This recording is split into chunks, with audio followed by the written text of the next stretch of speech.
Bidadi township ವಿರೋಧಿ ಹೋರಾಟದಲ್ಲಿ ಭಾಗಿಯಾಗಿರುವಂತಹ ಮಹಿಳೆಯರು ಮತ್ತು ರೈತರು ನನ್ನ ಜೊತೆಗೆ ಇದ್ದಾರೆ. ನನ್ನ ಬಲಭಾಗದಲ್ಲಿ ಇಲ್ಲಿ ಮಹಿಳೆಯರಿದ್ದಾರೆ, ಅದೇ ರೀತಿ ನನ್ನ ಎಡಭಾಗದಲ್ಲಿ ಸಾಕಷ್ಟು ಜನ ಪುರುಷರು ಕೂಡ ಇದ್ದಾರೆ. ಈ ರೈತರ ಹೋರಾಟಕ್ಕೆ ಬೇರೆ ಬೇರೆ ಜಿಲ್ಲೆಗಳಿಂದಲೂ ಕೂಡ ಜನ ಬರ್ತಾ ಇದ್ದಾರೆ. ಈ ಹೋರಾಟಕ್ಕೆ ಬೆಂಬಲವನ್ನು ವ್ಯಕ್ತಪಡಿಸ್ತಾ ಇದ್ದಾರೆ. ಭಾಳ ಜನ ಹೇಳೋದು ಭೂಮಿಯನ್ನು ಕೊಡೋದಕ್ಕೆ ಒಂದಿಷ್ಟು ಜನ ರೆಡಿ ಇದ್ದಾರೆ ಮತ್ತು ಭೂಮಿ ಕೊಡಲ್ಲ ಅಂತ ಹೋರಾಟ ಮಾಡ್ತಾ ಇರೋರು ಒಂದಿಷ್ಟು ಜನ ಇದ್ದಾರೆ. ಆದರೆ ಅನುಪಾತ ಎಷ್ಟಿದೆ ಅನ್ನೋದ್ರ ಬಗ್ಗೆ ಈಗಲೂ ಕೂಡ ಭಾಳಷ್ಟು ಅನುಮಾನ ಇದೆ. ಆ ನಿಟ್ಟಿನಲ್ಲಿ ಮೊಟ್ಟ ಮೊದಲಿಗೆ ಕೊಡೋರು ಎಷ್ಟು ಜನ, ಕೊಡದೇ ಇರೋರು ಎಷ್ಟು ಜನ ಅನ್ನೋದನ್ನು ತಿಳ್ಕೊಳ್ಳೋಣ. ಸರ್, ಈಗ ಕರೆಕ್ಟಾಗಿ ಹೇಳಿ ಸರ್, ಒಟ್ಟು ಎಷ್ಟು ಎಕರೆ, ಆ ಎಕರೆಯಲ್ಲಿ ಎಷ್ಟು ಜನ ರೈತರು ನಾವು ಕೊಡ್ತೀವಿ ಅಂತ ಮುಂದೆ ಬಂದಿದ್ದಾರೆ ಮತ್ತು ಎಷ್ಟು ಎಕರೆ ಹೊಂದಿರುವಂತಹ ರೈತರು ನಾವು ಕೊಡಲ್ಲ ಅಂತ ಹೇಳ್ತಿದ್ದಾರೆ? ಅನುಪಾತ ಕರೆಕ್ಟಾಗಿ ಹೇಳ್ಬಿಡಿ ಸರ್. ವಾಸ್ತವಾಂಶ ಸತ್ಯಾಂಶ ಮಾತಾಡಬೇಕು ಮಾಧ್ಯಮ ಮುಂದೆ ಕೂತ್ಕೊಂಡ್ಮೇಲೆ. ನನಗೆ GBD ಸಿಕ್ಕಂಥ ಮಾಹಿತಿ ಪ್ರಕಾರ ಒಟ್ಟು 8,000 ಎಕರೆ ನೋಟಿಫಿಕೇಶನ್ ಆಗಿದೆ. 1,000 ಎಕರೆ ಸರ್ಕಾರಿ ಜಾಗ ಇದೆ. 7,500 ಎಕರೆ ರೈತರ ಜಮೀನಿದೆ. ಈ 7,500 ಎಕರೆ ಪೈಕಿ 2,040 ಎಕರೆ ಅಷ್ಟು ಭೂ ಸ್ವಾಧೀನಕ್ಕೆ ಪರವಾಗಿ, ಅದರಲ್ಲಿ ಕೆಲವರು ಸೈಟ್ ಬೇಕು ಅಂತ ಕೇಳಿದ್ದಾರೆ, ಕೆಲವರು ದುಡ್ಡು ಬೇಕು ಅಂತಲೂ ಕೇಳಿದ್ದಾರೆ. ಸೊ 2,040 ಎಕರೆ ಕೊಟ್ಟಿದ್ದಾರೆ. ಆಲ್ಮೋಸ್ಟ್ 24% ರೈತರುಗಳು ಭೂ ಸ್ವಾಧೀನ ಪರ ಇದ್ದಾರೆ. ಆ ಭೂ ಸ್ವಾಧೀನ ಪರ ರೈತರುಗಳು ಯಾರು ಅಂತಾರೆ? ದೊಡ್ಡ ರೈತರುಗಳು, ಆರ್ಥಿಕವಾಗಿ ತುಂಬ ಸಂಪನ್ಮೂಲವಾಗಿದ್ದಾರೆ. 10 ಎಕರೆ, 20 ಎಕರೆ, 30 ಎಕರೆ, 50 ಎಕರೆ ಜಮೀನ್ದಾರಗಳು. ಅವ್ರು ಇವತ್ತು ಕೂಲಿ ಕಾರ್ಮಿಕರು ಸಿಗುತ್ತಿಲ್ಲ ಅನ್ನೋ ಒಂದು ಎಕರೆ ಬಿಡದಿ ಮತ್ತು 2 ಕೈಗಾರಿಕಾ ಪ್ರದೇಶ ನಿರ್ಮಾಣ ಆಗಿರೋದ್ರಿಂದ ಕಾರ್ಮಿಕರ ಮೇಲೆ ಏನು ಡಿಪೆಂಡ್ ಆಗಿರೋ ಕೂಲಿ ಕಾರ್ಮಿಕರು ಅಂಥವ್ರಿಗೆ ಈಗ ಒಂದು ವ್ಯವಸಾಯ ಮಾಡೋಕ್ಕಾಗ್ತಾಯಿಲ್ಲ. ನಮ್ಗೆ ಅಭಿವೃದ್ಧಿಯ ಸೈಟ್ ಬೇಕು, ಬಡಾವಣೆಗಳು ಬೇಕು, ನಾವು ಹೀಗೆ ಎಷ್ಟು ವರ್ಷದ ವ್ಯವಸಾಯ ಮಾಡ್ಕೊಂಡಿರ್ಬೇಕು ಅನ್ನೋದು. ಸೊ 24% ಇದ್ದಾರಾ? ನಾವು ಕೊಡ್ತೀವಿ ನಮ್ಮ ಭೂಮಿಯನ್ನ, ನೀವು ಸ್ವಾಧೀನ ಮಾಡ್ಕೊಳ್ಳಿ ಅಂತ ಹೇಳೋರು 24% ಇದ್ದಾರೆ. ಇನ್ನು ಉಳಿದಿರೋದು ಎಷ್ಟು ಪರ್ಸೆಂಟೇಜು? ಇನ್ನು 76%. 76% ನಾವು ನಮ್ಮ ಭೂಮಿ ಕೊಡಲ್ಲ ಅಂತ ಹೇಳ್ತಾ ಇದ್ದಾರೆ.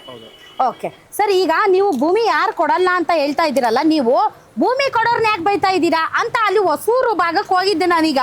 ಹೋದಾಗ ಅಲ್ಲಿ ಜನರು ಆಕ್ಷೇಪ ವ್ಯಕ್ತಪಡಿಸ್ತಾ ಇದ್ದಾರೆ. ನಾವು ನಮ್ಮದೇ ಆದಂತ ಕಾರಣಗಳನ್ನ ನಾವು ಕೊಡ್ತಾ ಇದೀವಿ, ಕೊಡೋರ್ನ ಯಾಕೆ ವಿಲನ್ ಮಾಡ್ತಾ ಇದ್ದಾರೆ, ಕೊಡೋರ್ನ ಯಾಕೆ ಬೈತಾ ಇದ್ದಾರೆ? ಖಂಡಿತವಾಗೂ ನಾವು ಯಾರಿಗೂ ಆ ಥರ ಬೈಯೋ ಉದ್ದೇಶ ಇಲ್ಲ, ಬೈತಾ ಇಲ್ಲ. ಏನು ಹೇಳ್ತಾ ಇದೀವಿ ಅಂದರೆ, ಇದೊಂದು ಟೋಟಲ್ ಟೌನ್ಶಿಪ್ ಆಗಿರೋದ್ರಿಂದ 7,500 ಎಕರೆ ಆಗಿದೆ. ನೀವು ಪರಾರ ಕೊಟ್ಕೊಂಡು ನಮ್ಗೆ ವಿರೋಧ ಇಲ್ಲ, ಬಟ್ ನಮ್ಮನ್ನ ಯಾಕೆ ಕಿತ್ಕೊಳ್ತಿದ್ದೀರಾ? ನಮ್ಮ ಬದುಕು ಯಾಕೆ ಕಿತ್ಕೊಳ್ತೀರಾ ರೈತರುಗಳು? ನೀವು ಆಲ್ರೆಡಿ ಸ್ವಲ್ಪ ಮಾರ್ಕೊಂಡಿದ್ದೀರಂತೆ, ಮಾರ್ಕೊಂಡ್ ಬಿಟ್ಟು ಬಂದು ಕೂತ್ಕೊಂಡಿದ್ದೀರಂತೆ ನೀವು ಇಲ್ಲಿ. ಮಾರಾಟ ಬಡವರು ಮಾಡಿದ್ದಾರೆ, ಶ್ರೀಮಂತರು ಮಾಡಿದ್ದಾರೆ. ಅವ್ರ ಅವಶ್ಯಕತೆ ತಕ್ಕಂತೆ ಮನೆ ಕಟ್ಟಬೇಕು, ಒಂದು ಹಾಸ್ಪಿಟ್ಲ್ ಬಂದಾಗ, ಮದುವೆ ಬಂದಂಥ ಸಮಯದಲ್ಲಿ ಏನು ಮಾಡ್ತೀವಿ, 5 ಎಕರೆ ಜಮೀನು ಇರುತ್ತೆ, 1 ಎಕರೆ ಕಷ್ಟಕ್ಕೆ ಮಾರ್ಕೊಳ್ತೀವಿ. ಹಂಗಂದ್ರೆ ಪೂರ್ತಿ ಬದುಕಿ ಕಿತ್ಕೊಂಡು ಊರೇ ಬಿಟ್ಟು ಹೊಂಟೋಗ್ಬೇಕು ಅಂತ ಭೂ ಸ್ವಾಧೀನ ಮಾಡ್ಕೊಳ್ತಾರೆ. ಅದಕ್ಕೆ ಮಾಡ್ತಿರೋದು. ಈಗ ಅವ್ರೇನೋ ಊರಿನ ಜನ ಖಾಲಿ ಮಾಡಬೇಕು ಉದ್ದೇಶ. ನಾವು ಅಲ್ಲೂ ಜಮೀನು ಮಾರಾಟ ಮಾಡಿರ್ತಾರೆ, ಇಲ್ಲೂ ಮಾರಾಟ ಮಾಡಿರ್ತಾರೆ. ಮಾರಾಟ ಹಿಂದಿನ ಪ್ರಕ್ರಿಯೆಗಳು ನಡೆದಿದೆ. ಅದು ಭೂಮಿಯ ಹಕ್ಕು, ಮಾರಾಟ ಮಾಡುವ ಹಕ್ಕು ರೈತರಿಗೆ ಕಾನೂನಲ್ಲಿ ಅವಕಾಶ ಇದೆ.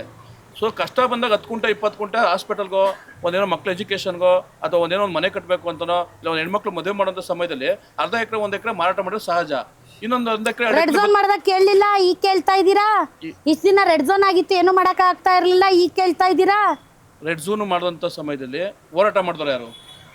ಭೂ ಸ್ವಾಧೀನ ಬೇಡ ಅಂತ ಹೋರಾಟ ಮಾಡಿತ್ತು ಯಾರು? ಎಲ್ಲರೂ ಸೇರಿ ಮಾಡಿದ್ರಿ. ಅವತ್ತು ಹೋರಾಟ ಮಾಡಿದ್ರು, ಇವತ್ತು ಯಾಕೆ ಬೇಡ ಅಂತ? ಇವತ್ತು ಜೀವನ ಮಾಡಕ್ ಆಯ್ತಾ ಇಲ್ಲ, ಆಯ್ತಾ ಇಲ್ಲ, ಕೂಲಿ ಆಳುಗಳು ಸಿಗ್ತಾ ಇಲ್ಲ. 2006ರಲ್ಲಿ ಇದೇ DK ಶಿವಕುಮಾರ್, ನಮ್ಗೆ ಅಭಿವೃದ್ಧಿ ಬೇಕು ಅನ್ನೋರು 2006ರಲ್ಲಿ ಇದೇ DK ಶಿವಕುಮಾರ್ ಅವರು, ಇದೇ ಉಗ್ರಪ್ಪನವರು, ಇದೇ ಜನಾರ್ದನ್ ಪೂಜಾರಿಯವರು, ಇದೇ ನಮ್ಮ CM ನಿಂಗಪ್ಪರ್ಲೆ ಇನ್ನು ಇದ್ದಾರೆ. ಅವ್ರ ನೇತೃತ್ವದಲ್ಲಿ 30 ಜನ ಶಾಸಕರು ಕರ್ಕೊಂಡ್ಬಂದು ಟೌನ್ಶಿಪ್ ಬೇಡ ಅಂತ ಹೋರಾಟ ಮಾಡಲ್ಲ. ಅವಾಗ ರೈತರು ಇರ್ಲಿವ? ಅವತ್ತು ಮಾರಾಟ ಆಯ್ತಾ ಇರ್ಲಿವ? ಅವತ್ತು ಇಷ್ಟು ಇರಲಿಲ್ಲ ಭೂಮಿ ಬೆಲೆ, ಈಗ ಜಾಸ್ತಿ ಇದೆ. ಅವತ್ತು ಭೂಮಿ ಬೆಲೆ ನಮಗೆ ಇಲ್ಲಿ ಭಾಗದಲ್ಲಿ 6 ರಿಂದ 8 ಲಕ್ಷ ಭೂಮಿ ಸಿಗ್ತಾ ಇತ್ತು.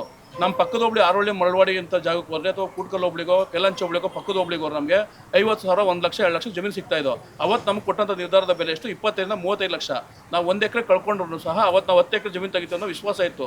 ಭೂಮಿ ಸಾಕಷ್ಟು ಅವೈಲಬಲ್ ಇತ್ತು ಅಕ್ಕಪಕ್ಕ ಹೋಬಳಿ. 24% ವಿರೋಧ ಇದೆ.